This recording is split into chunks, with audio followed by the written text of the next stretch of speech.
She's done 7,000 in a 30-day period. I'm here with Diane. She's spoken at bookselling events way back in the day, turn the page events when those still existed. And you're doing a lot. You're doing this part-time right now, and you're an inspiration to many, including the women. I always get flack for not getting enough women on my podcast or events. And I'm like, there should be more women selling. Like, what can I say? Like, it's not my fault. And here's a woman right here to inspire you guys. So welcome to the Amazon Savages. Welcome to the Amazon Savages podcast. Hear the stories of Amazon sellers crushing it in the game and keep up with the latest strategies that are working. Sit back, relax, and remember, if you truly try and work really hard, you will make a ridiculous amount of money selling on Amazon. This is proof that I don't hate women. Welcome to the podcast, Diane, and kind of walk us through how you got started back in 2005, what's changed, and kind of what your goals are for 2024.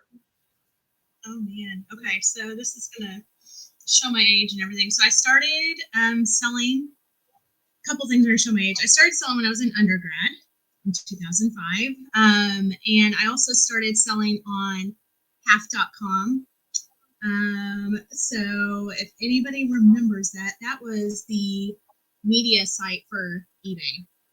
So I was that kid who would go and stand in line at Best Buy at midnight on Thanksgiving to get 2 cartloads of DVDs and CDs to put up on half and make Christmas money and a few extra spending bucks here and there. My dad's always owned a business, and so I've always been around that, had that entrepreneurial spirit.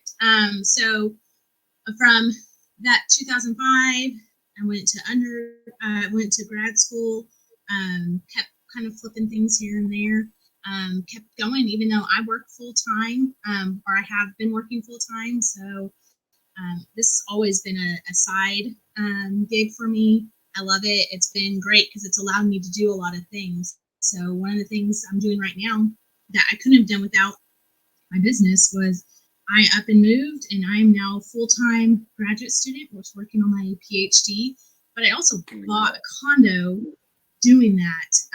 So most folks, when they go back to school, they're like, oh shit, I'm going to have to like go back to ramen or beans and rice.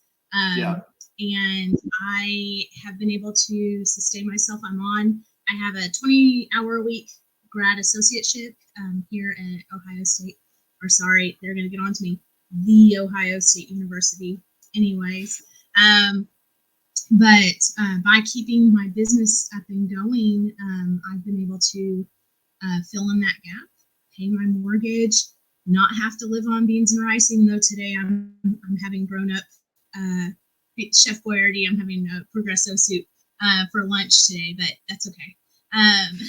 So kind of going back a little bit, so kind of did some just flipping here and there, and then in 2015 kind of got word of selling on Amazon. I didn't know a whole lot. Of course, I bought things on Amazon, but I didn't know much about it. I actually first got introduced to the Smothermans. So Rebecca and Steven Smotherman are the ones that kind of got me involved. And then I think they're the ones that introduced me to Caleb Roth. And that's really where things like took off. So taking information from the Smothermans and adding it to the things that Caleb was putting out through all of his book flipper channels, things took off, and then started getting pulled into helping with coaching and everything. I was helping support some of Caleb's Facebook groups and answering questions, things like that. And then it led to where I met you, Romer. I met you at the Turn the Page event in Atlanta. That was crazy. I'm getting Caleb to go, hey, how'd you like to speak? And I'm like, what am I going to talk about? But it was a great event. I got to meet you. That's where I met Steve Rakin also.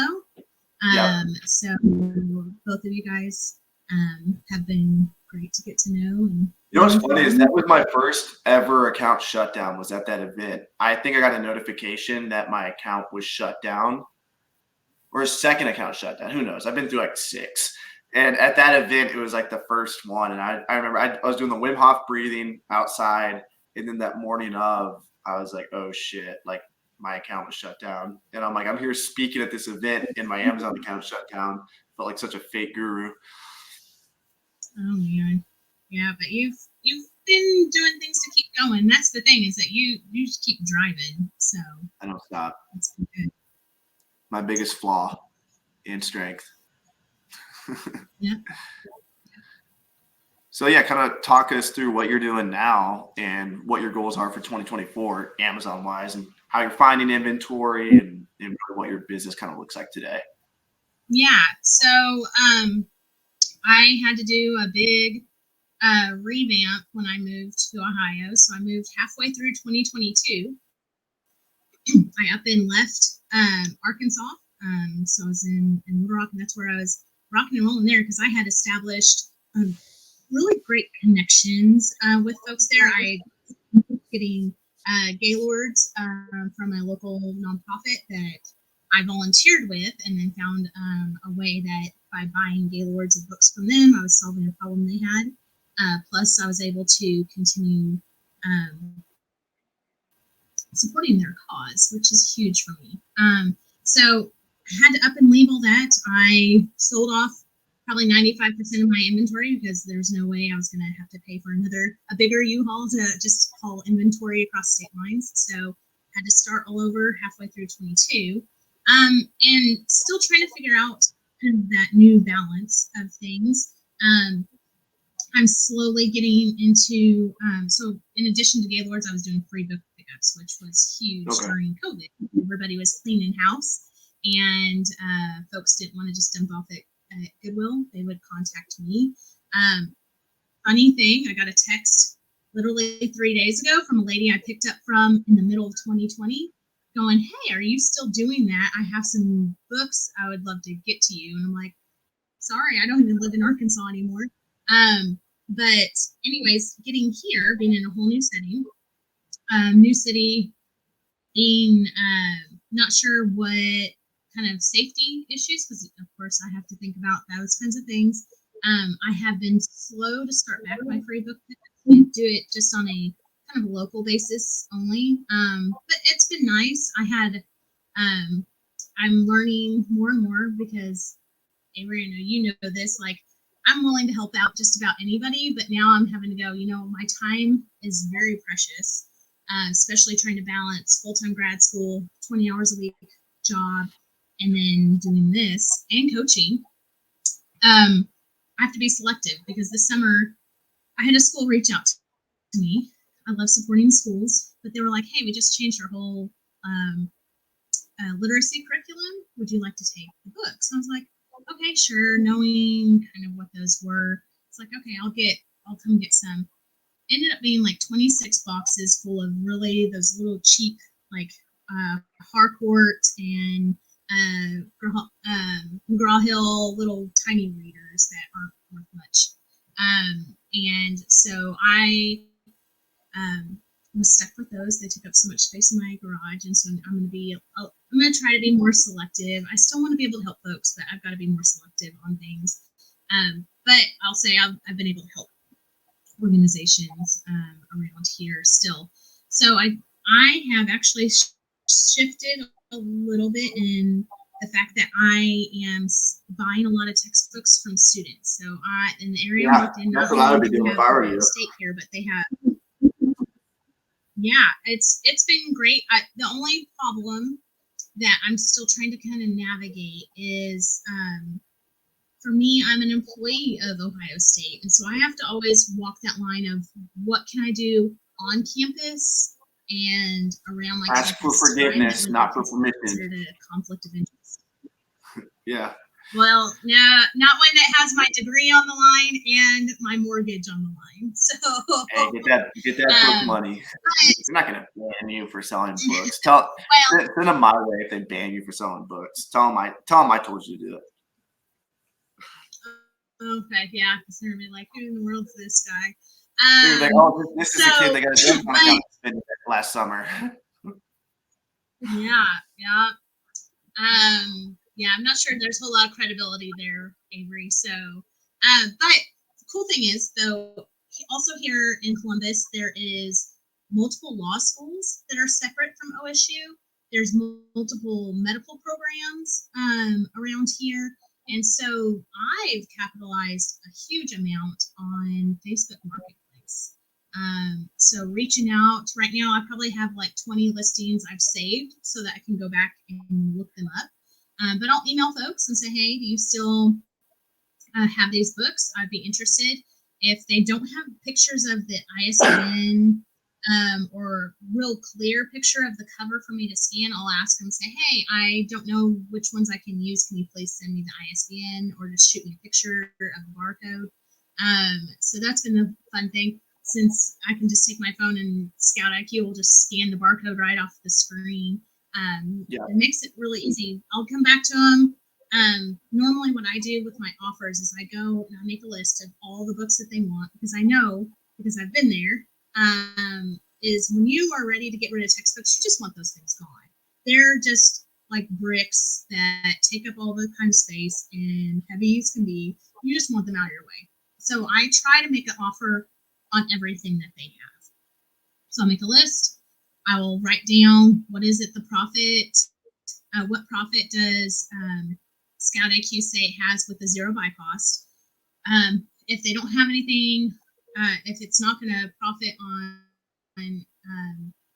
Amazon, I write down what Sell Back Your Book can offer on that. I hate to say it, but I can't use restricted. Well, not I can't. I don't have to use restricted inventory because I've had my account for so long. I'm really not restricted in much when it comes to textbooks, which is a good and bad thing. Because sometimes I do think I need to send it over to you just so you can check to make sure some of this is not counterfeit.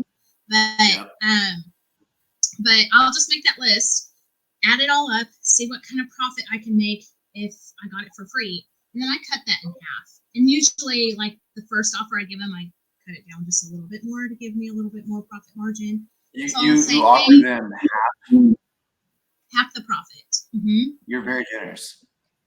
I know. I know. I'm listening to you guys. But they still scoff at it. Because in the back of their mind, and think about it, because I know you were in college long enough to have to buy into the textbook scam. You paid freaking hundreds of dollars for these textbooks. So I had a guy that had just finished physician's assistant school, had put in over $2,000 in his textbooks, and he's actually his fiance, because he wouldn't even do it himself. That's a whole nother thing. But anyway, he made his fiance do all the hunting for him to find somebody to buy it. She sent me the ISBNs. I looked it up. I gave him an offer, probably I think like maybe $250, $300 for all of his books. And of course, he told her no, he wouldn't do that. And I said, okay, that's fine. And anytime I have somebody say that, I'm like, that's perfectly fine. I totally understand. I said, I'm in grad school right now. I've been through 2 degrees. I totally understand wanting to get more money. I said, I hope you do. But if you don't, reach back out to me and my offer will still stand. 2 weeks later, she emails me back going, hey, he wants to know if your offer still stands. And I did. I met up with him. I bought his medical textbooks, and I made a pretty good profit on it. Because most of the time, when I get them, of course, we know textbooks go up and down. And I'm going by what the profit is at that point in time, which is normally not textbook season. So I end up making a lot more than that half that I gave up. So that's how I think it really has worked out really well for me. So I'll buy law textbooks. I'll buy medical textbooks. Some of the high schools around here use college level textbooks for their classes, so I'll get some of those.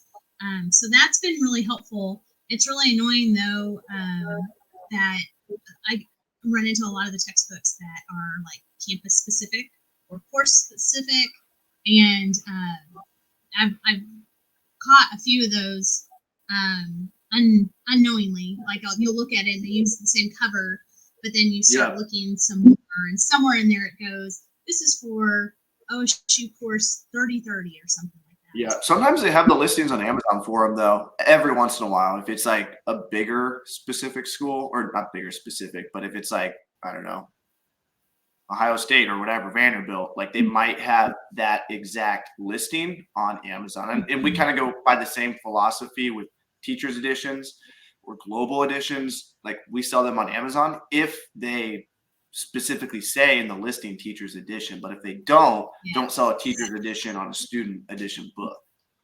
Right, exactly. And I do the same thing. I look through that listing, look through the title, look through the description, and then it says instructor edition. If it says international edition in those things, that's usually my green light to go with that. And the ISBN matching too. But yeah, so that's been really cool to be able to do that. And what I try to do, because I don't want to have to be driving all over the place. I always forget, like, what people call Columbus is actually like a whole county, and some that spills into another county. And there's probably 20 cities that people call like the greater Columbus area. And so to keep myself from just running these random trips, like one group of books here or there, I try to pair things up. So I'll figure out like where folks are located and go, okay, so I love that we have a loop around town. So I'm like, okay, if I just make my rounds and pick up books like that, it's really helpful. So that's been really good. I need to do that right now because this is the week before classes start at OSU. And so everybody's looking at their textbooks going, crap, I have no money after Christmas. I really need my textbook money like right now. Yeah. So I think right now I should be able to get some good things, get some good books from folks that are just ready, especially the ones I've had saved for a little while because they've been sitting on them long enough. So at this point, I just want it gone because I just have to buy that next $500 textbook that the law professor says I have to have. Yeah. So I do that. Doing a lot of RA, OA stuff. I think right now, probably coming out of Christmas, OA, RA is kind of between 60 to 70% of my sales right now. Nice. So I like doing that. It's fun, but it's another one of those things that I have to be really careful and protective of my time because it's one of those things that, okay, I may find this great find at Walmart here. So then I'll go, but then I have to go check all the other Walmarts and see if they have them. I use BrickSeek to check inventory of other places, but still that's not always accurate. There's been times. What does that do for people that don't know? So BrickSeek is a really cool website that allows you to check the inventory of all of, I think if I remember, the ones I use the most. It's like Best Buy, Walmart, Target, Staples, and a handful of others. I think they're constantly adding more. But there'll be times that I found like something on clearance at one. And normally, not always, but normally when it goes on clearance at one of those locations, they're going to start clearancing them at the other ones. So I'll go in there. And I did that one year. What were they? Oh, I was chasing down these little things called normies. So they look like little plush, they make like bears and dogs, but inside are, is like lavender scent with beads that allows you, it's pretty much a hot pad. You stick the whole stuffed animal in the microwave and it becomes a hot pad. So like you can use it with kids that aren't feeling well. But anyway, I chased after those because Staples had them on clearance. And I was able to, let's see, I think I at least doubled my money on every one that I could get my hands on. Plus, I get rewards from Staples for all the stuff that I buy to ship out, and they have a recycling program that I get anywhere from $40 to $60 a month, and just in store credit just from recycling. So I use that all the time. But BrickSeek allowed me to type in ISBN for each of those, and they let me know which stores have it. But occasionally, what's in BrickSeek, as we all know, like sometimes you'll look on an app and it says, "Oh, my local store has this," and you get there and they're like, "Yeah, we haven't had that for weeks. They haven't updated their inventory counts online," and that'll happen with BrickSeek. But it's still really helpful, and I have fun. Right now, it's like lots of fun. But at the same time, I'm going, okay, I have other things to do other than just going out and shopping all the stores and all the Christmas clearance. But I love doing that part, and then I do things, do a lot OA.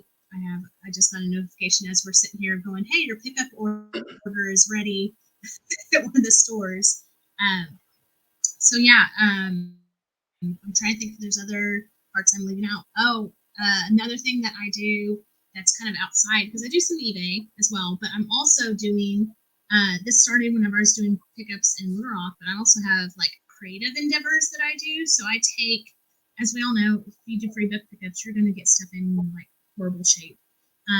And so I would get all these kids' books, a lot of classic kids' books that were just in so rough shape.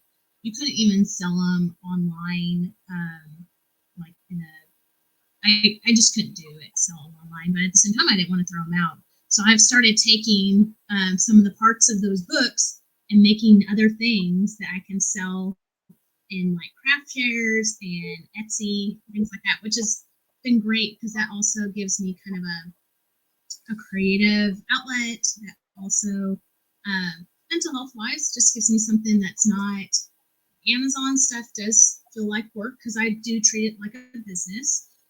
So sometimes I just need something that's kind of just fun, creative to get my mind off of everything else. So that's that creative side of things has been great. So yeah, yeah. Now, what would you say rest- is the biggest difference between you? Okay, first, could you tell us like the top strategies in your opinion for finding books, and what's the biggest difference between how you look for books and how you look for other products that you're selling via? Sounds like you're doing retail arbitrage and online arbitrage. Can you just, for booksellers out there, kind of like talk about the difference and give away some strategies that work for both?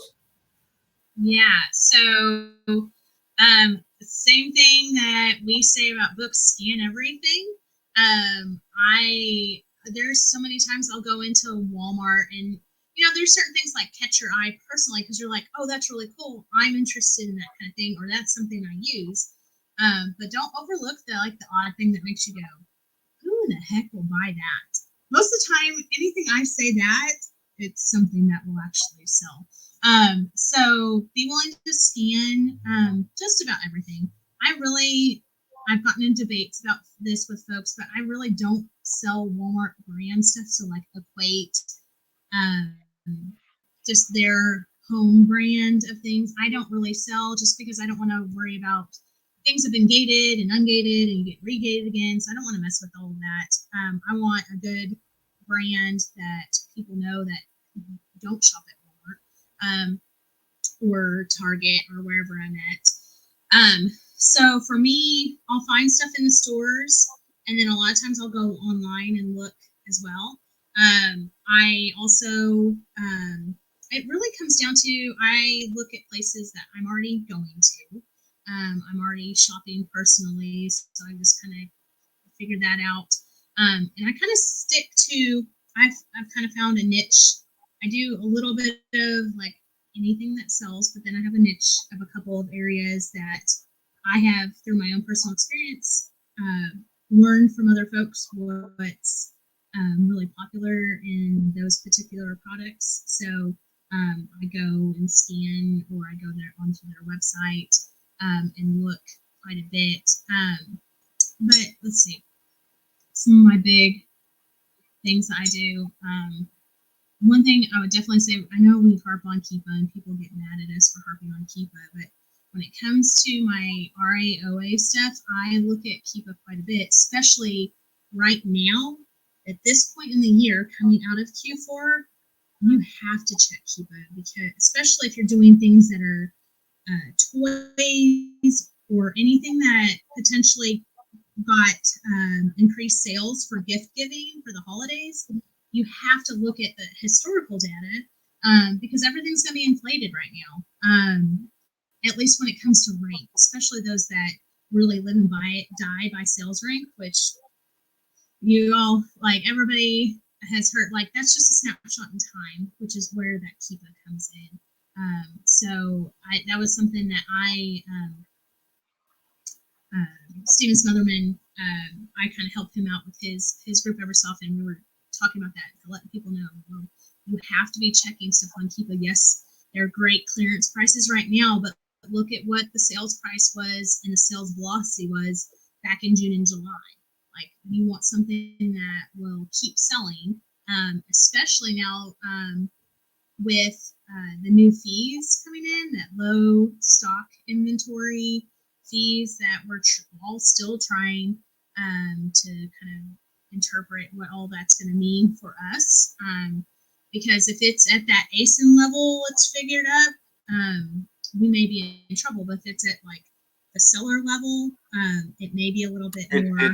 It's at the ASIN level, and what they want is, like, let's say this supplement sells 1,000 times a month, and my interpretation is I know this for a fact, but I don't know how they determine this number, but they think maybe you should be getting 100 sales a month.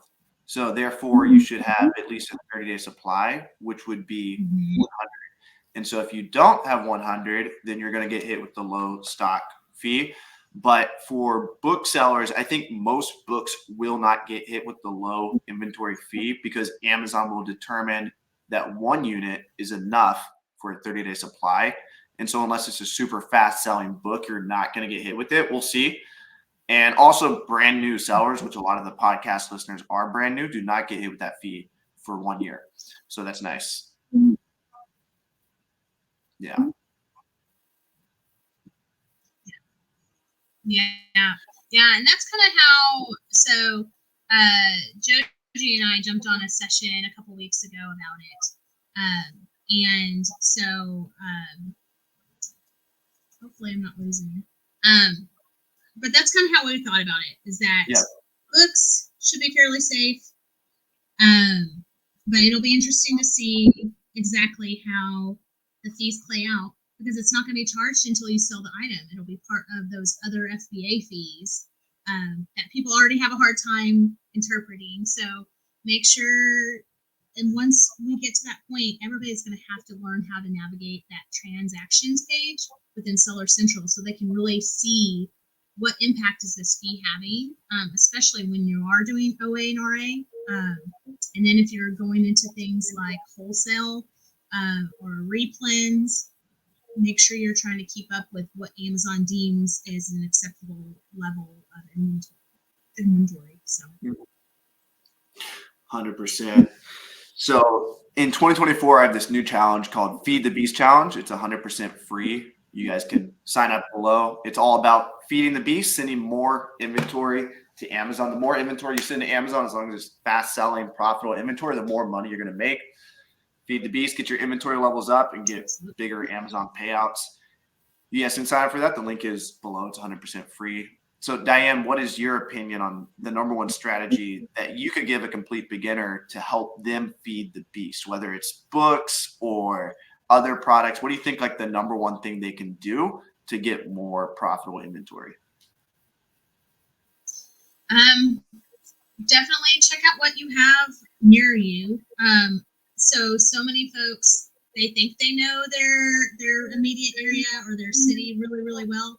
They may overlook potential honey holes, potential places that others have also overlooked. So that's the big thing, is like, always be questioning your immediate bias towards or against against places, because most likely others are thinking that same thing. So there's places that I go and I get really great inventory that I can tell you right now, I will never see another scanner in there because of the opinion they have about this certain place. They think there's nothing there of value. And I go and I'm like, sure, more stuff for me. So be willing to check out places. Give it a couple of times. I know we've both. What are some examples? We're talking thrift stores, used bookstores. Yeah, so thrift stores are great. There's some thrifts that people are like, well, there's like nothing there. Well, they may have such, like, if it's a thrift store tied with like a church or a ministry, sometimes those churches or ministries have folks that they're like, I'm only donating what I have to give away to this thrift because it supports my favorite charity, things like that. So those kinds of places.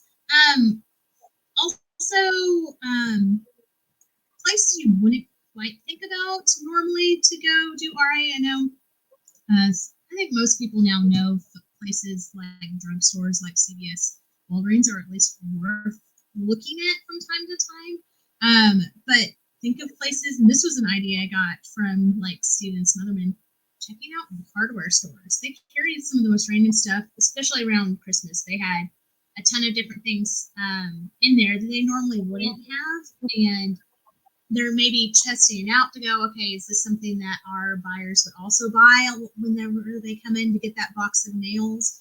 And it may or may not work. If it doesn't work and you've seen that it's there, sometimes you can snatch it up for a really, really good deal because they're like, well, this doesn't work, so we're going to do 90% off just to get it out the door because we can put something else we know will sell.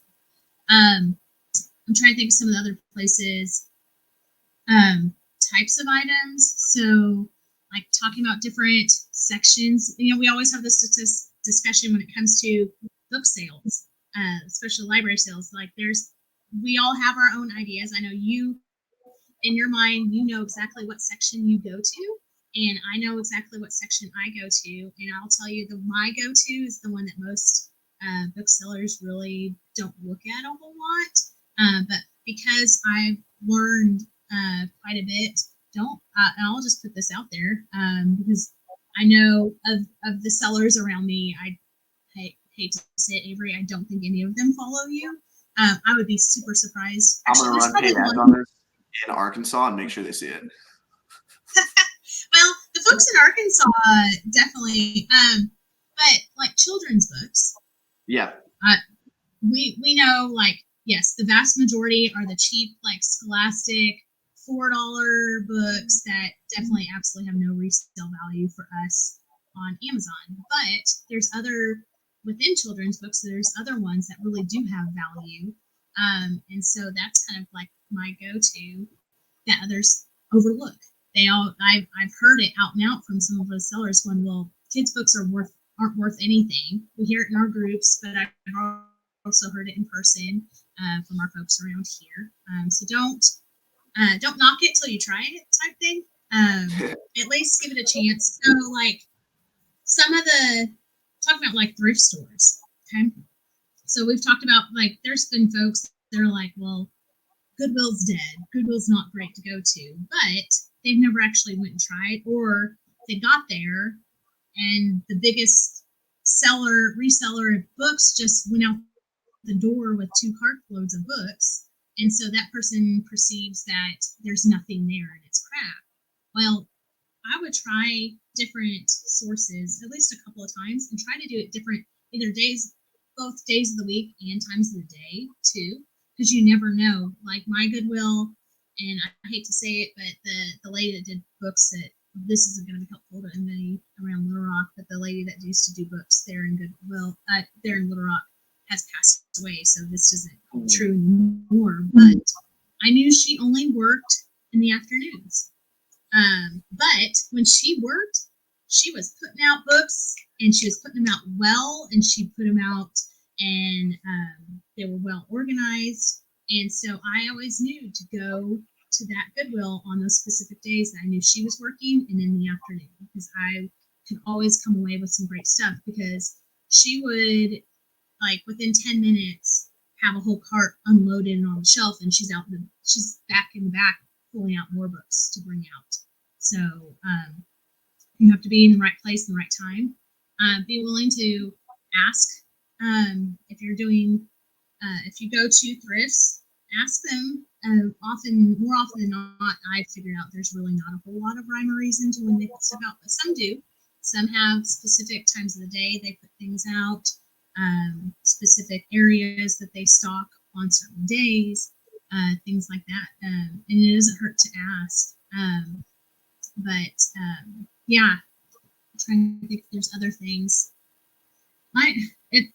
That's been one thing for me, is just making sure that you don't overlook something until you've actually checked it out to go whether it's good or bad.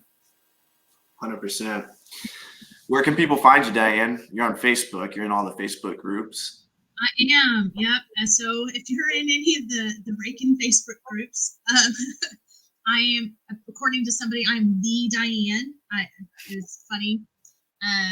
When we got together, and I got together with you guys in Tulsa, I had literally had somebody come up to me going, "Wait, the Diane?" I'm like, "That's okay." So maybe I should start a hashtag or start a handle with that on there. But Yeah. so I'm on Facebook. So just like this, you can find me. But then I also, and I'm going to work on. That's one of my goals for 24 is to start working on my Instagram again. So you may or may not like it. It's a hodgepodge of things. So I talk about some of my reselling, especially now that I'm coaching. I should probably put a little bit more there. But I also, prior to moving, I was really into running, and I still am. I just haven't been able to do as much. But I want to get back into that. So it'll be a combination of me doing accountability posts related to my running along with my reselling, but it's at running from genetics. Is my Instagram handle. So comes from family history. I'm literally running from the genetics my family gave me. So, but yeah, feel free to follow me there. Maybe if I get enough followers, I can start doing what is the Amazon video program that Reagan's doing? The influencer, Amazon influencer. Yes, I can become an Amazon influencer if I get enough followers. So come follow me. Running from genetics. Go give her a follow, guys. Yeah. Much love. Thanks for coming on. Guys, remember, this is made possible by GoToLister, the fastest listing software on the planet. Attention Amazon FBA booksellers. I used to hate listing books on Amazon because of how long it took, but GoToLister has fixed that. GoToLister allows me to scan, label, and ship 100 plus books per hour. It's the fastest listing software that exists for Amazon sellers. Listing fast allows me to spend more time finding profitable inventory rather than listing all day. One of the best things about GoToLister is our intelligent pricing feature that automatically prices your faster selling items at higher prices. Click the link below to give GoToLister a free trial for 14 days. That's it. Thanks for coming on, Diane. Yeah, you're welcome. It's great seeing you. I hate that I did see you. I drove through Nashville yesterday. Oh, you did? I'm out here. Posted up. I might be doing an event. Planning probably August, September. Might do a Nashville meetup just for booksellers. Turn the page back. Yeah, that'd be fun. So yeah, let me know. Yeah. The competition's here too. Exceller list. So maybe we could get like a boxing match going between the owners or something. When did he move to Nashville? I don't know. Caleb told me that he's here, so I might see him at the grocery store or something. It'd be kind of awkward. But all right, you have a good one, Diane. Bye.